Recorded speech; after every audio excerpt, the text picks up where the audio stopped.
Hello everyone, কেমন আছো সবাই? আশা করি সবাই ভালো আছো। আজকে কি রান্না করছি দেখো। মাছ ভাজা আমার শুরু হয়ে গেছে। এখানে কিছু মাছ ভেজে রেখেছি। এইখানে আমার ঝিঙে আলু মাছের মাথা দিয়ে ঝোল হচ্ছে। এই দেখো, দেখতে পাচ্ছ মিশো কয়েকটা দিয়েছি। দেখেছো জাস্ট কালারটা দেখো, বুঝেছো?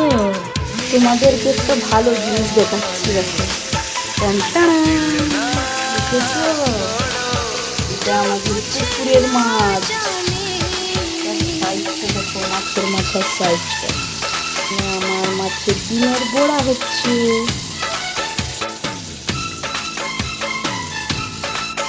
কিছুগুলো ভেজেছি আর কিছু মাছও কমপ্লিট ভাজা।